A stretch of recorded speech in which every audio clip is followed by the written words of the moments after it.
tous, bienvenue sur 225 Motors. Aujourd'hui, je vous fais la présentation d'une BMW. Voilà, donc une série 4, une 420i, une 420i. Bon, maintenant c'est devenu un sujet à polémique sur ceux qui préfèrent qu'on appelle ça des 420i ou des 420i, mais bon, c'est le série 4 Grand Coupé 2017, enfin, date de mise en circulation 2016, mais on va dire 2017 avec un pack M. Voilà, donc bon, on va voir tout de suite ce qu'on a.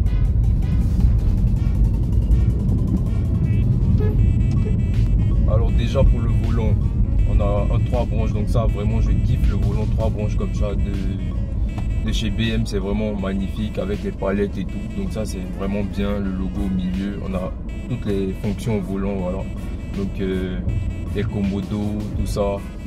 Bon, le start and stop il est un peu fatigant hein, parce qu'à chaque fois qu'on ralentit la voiture s'arrête et tout, mais bon c'est un mode qui permet d'économiser aussi du carburant, voilà, et normalement on peut le désactiver si on ne l'aime pas, donc ça pose pas vraiment de problème. Voilà, donc c'est quelque chose de pas mal. Alors pour ce qui est de l'extérieur de la voiture même, on a vraiment une très belle face avant agressive. Vous connaissez BM, les faces avant sont vraiment très agressives chez BM.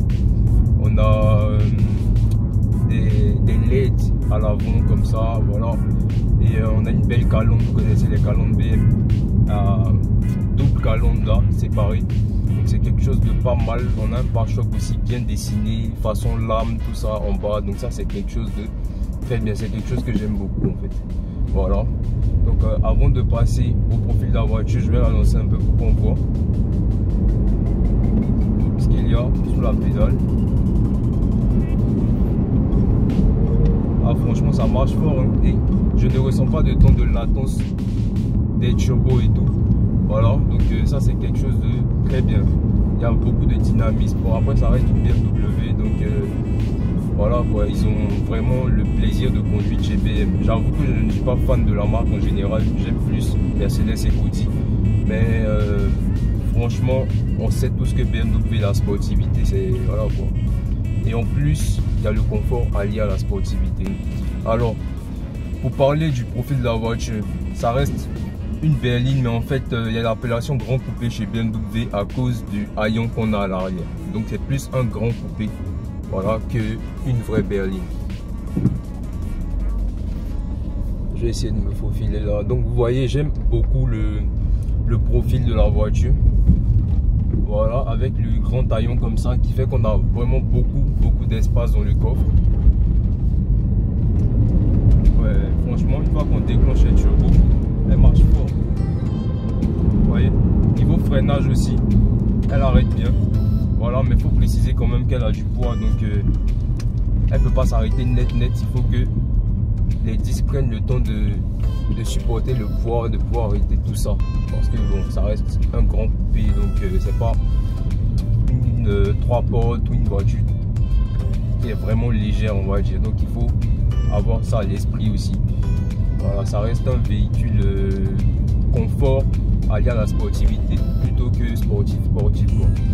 Voilà, donc ensuite on a sur ce modèle là toutes les options, donc c'est une full option, donc ça c'est quelque chose de pas mal. Mais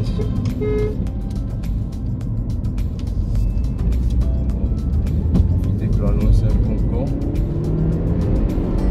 Il fait un peu la sonorité qu'on a quand même pour un moteur turbo. Vous voyez, pour un moteur turbo ça va quoi. On s'attendra à ce que les turbos étouffent comment dire ça, toute la sonorité du véhicule. Tu te mets sur la route, tu me dis d'avancer. Alors on s'attendra à ce que les turbos étouffent vraiment toute la sonorité du moteur et tout. Maintenant en fait je pense que c'est quand même bien taffé.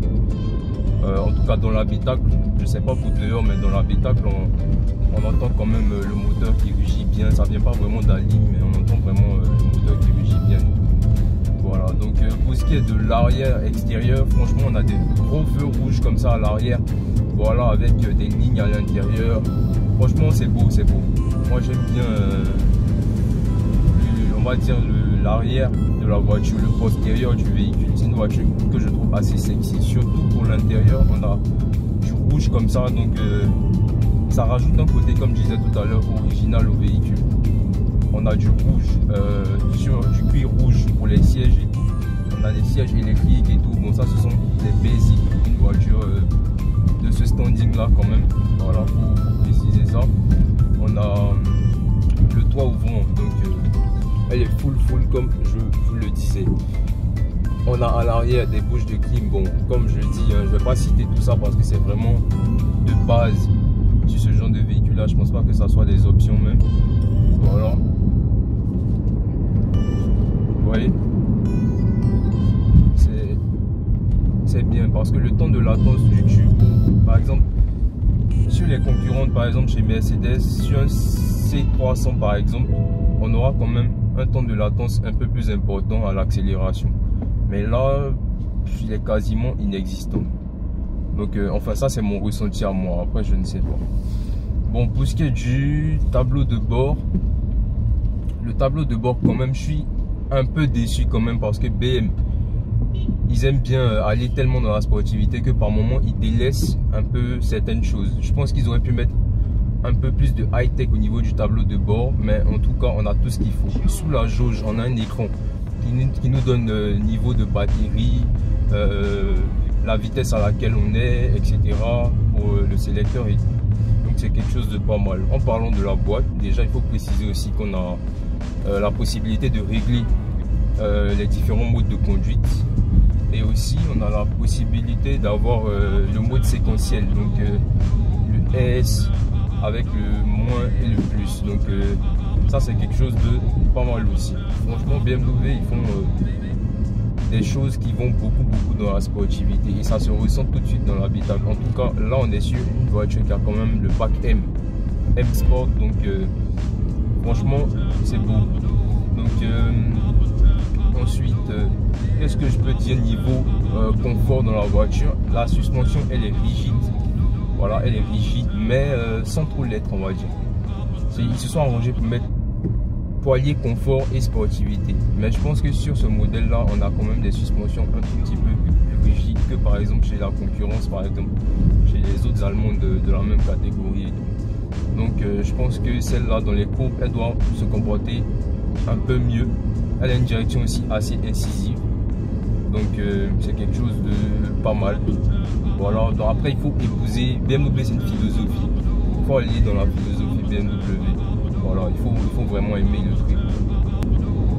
Voilà, regardez, on a eu à peine une seconde de latence avant que le turbo se charge correctement. Voilà, on va le laisser avancer un peu. Puis regardez, vous voyez, il y a un petit temps de latence mais il est faible et ça dépend aussi de comment on appuie la pédale aussi. Je pense que ça joue, ça y est pour quelque chose aussi. Voilà, donc franchement c'est un véhicule que j'ai déjà vu dans la circulation, mais j'avais jamais testé ce modèle là particulièrement série 4. Donc voilà, bon, faut dire que les séries 4 sont arrivées après tout ce qui était série 3, série 5, etc. Ce sont des modèles qui sont arrivés bien après tout cela. Donc ça reste encore de la nouveauté. Ce sont des modèles qui n'existaient pas, je pense que, on va dire avant 2012. Je pense que ce sont des modèles qui n'existaient pas vraiment. Donc quelque chose de bien.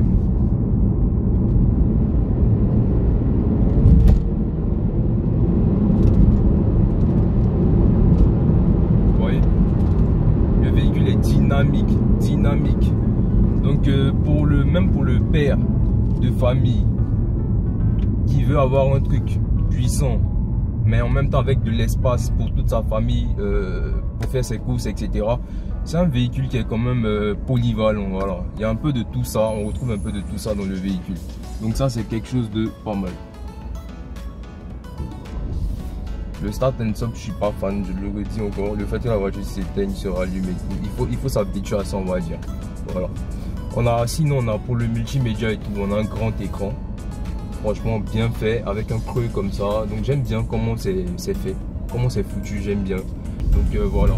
Donc on va lancer un peu le jeune véhicule, voir. Vous voyez, on se sent tout de suite plaqué dans le siège une fois que les tubos finissent de charger. Et vous voyez que ça arrête bien. J'ai arrêté juste avant la courbe. Voilà, bon après il faut pas chercher à aller trop dans les limites de la voiture aussi, ça c'est sûr. Mais déjà je pense que si on est poursuivi ou bien si nous-mêmes on veut rattraper quelqu'un ou enfin si on est pressé tout court, je sais pas quelles activités chacun fait, mais bon, selon le timing qu'on veut respecter avec une voiture comme ça, on peut se rendre rapidement d'un point A à un point B confortablement et avec beaucoup d'espace à l'intérieur. Donc c'est ce que j'appelle un véhicule polyvalent. Voilà. Donc ce série 4 grand B, c'est un véhicule à mes yeux qui est polyvalent. Voilà. Sous le capot, on a un moteur 2 litres 4 cylindres. Voilà, donc c'est un twin turbo. Voilà, il développe un peu moins de 190 chevaux. Donc pour on va dire un peu plus de 250 Nm. Voilà, donc toutes les informations apparaissent pour vous. Voilà. La consommation très faible, franchement, du fait déjà que c'est un 4 cylindres turbo. Donc c'est ni un V6 ni un V8, mais on a la puissance d'un V6. Donc tu as la puissance, mais tu as un 4 cylindres sous le capot. Elle se conduit toute seule, elle est facile à conduire franchement. Il y a des véhicules vraiment, tu es dedans, c'est puissant mais c'est difficile à tenir. Mais ça franchement ça se conduit, je dirais même que monsieur, madame, tout le monde peut conduire ça malgré la puissance. Donc voilà quoi. Je précise aussi que c'est un véhicule à vendre, donc pour ceux qui peut-être se le demandent, voilà, donc ce véhicule est à vendre. Donc si vous êtes intéressé, n'hésitez pas à m'envoyer un inbox et tout. Bon voilà, il y a différents moyens de me contacter. Donc si vous êtes intéressé par ce véhicule, n'hésitez surtout pas. Voilà, je peux dire que j'ai testé et j'ai approuvé. Donc si vous aimez, n'hésitez surtout pas. C'est une voiture qui est bien. Voilà. Et si vous voulez même d'autres véhicules aussi, n'hésitez pas aussi. Je pense que j'ai beaucoup de contacts, enfin les meilleurs vendeurs de voitures ici à Abidjan font partie de mes contacts, donc n'hésitez surtout pas. Voilà. Merci les amis d'avoir regardé la vidéo de la présentation du jeune 420i de chez BMW. Je vous dis ciao et merci d'avoir regardé la vidéo. Continuez de partager, vous abonner, liker. Voilà, à la prochaine.